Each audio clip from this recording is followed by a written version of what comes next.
इस्लामाबाद में एक तकरीब का इन्नेकाद किया गया, जिसमें साबिक वज़ीर-ए-आज़म इमरान खान समेत सीनियर सहाफ़ियों ने शिरकत की। तकरीब से खिताब करते हुए बोल न्यूज़ के सीनियर सहाफ़ी समी अब्राहम ने कहा कि हमसे कहा जाता है कि आम इंतखाबात की बात क्यों करते हो, इमरान खान की बात क्यों करते हो और हमारे खिलाफ बात क्यों करते हो। इंडिविजुअल सहाफ़ी हैं, एंकर्स हैं या यूट्यूबर्स हैं, सोशल मीडिया पर हैं, सबको खामोश करने की साजिश है। कहते क्या हैं, इंतखाब का नाम न लो, कहते ये हैं इमरान खान का नाम न लो, कहते ये हैं कि हमारा नाम भी न लो।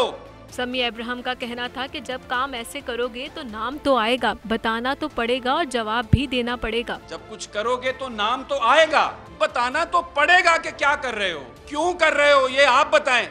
समी अब्राहम ने मुल्क की मौजूदा सूरत हाल को घुटनज़दा करार दिया और कहा कि सहाफ़ियों की आवाज़ दबाने की कोशिशें की जा रही हैं और अवाम को खामोश करने की साजिश हो रही है। इस वक्त जो सूरत हाल है एक घुटन है, एक अंधेरा है, आवाज़ों को दबाने की कोशिश की जा रही है। समी अब्राहम का मजीद कहना था कि आज़ादी सहाफ़त के खिलाफ साजिश कामयाब नहीं होगी और कौम हमारे साथ है।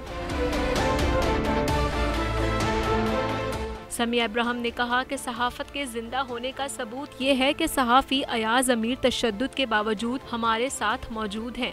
या अयाज अमीर साहब इस बुढ़ापे में अपने सफ़ेद बालों के साथ तशद्दुद खाकर भी अगर यहाँ पर बैठे हैं तो ये इस बात का सबूत है जिंदा है सहाफ़ी, जिंदा है सहाफ़ी। और समी अब्राहम ने सहाफ़त जिंदा है का नारा लगा दिया। सब्सक्राइब करें और बेल दबाएं ताकि कोई खबर रह न जाए।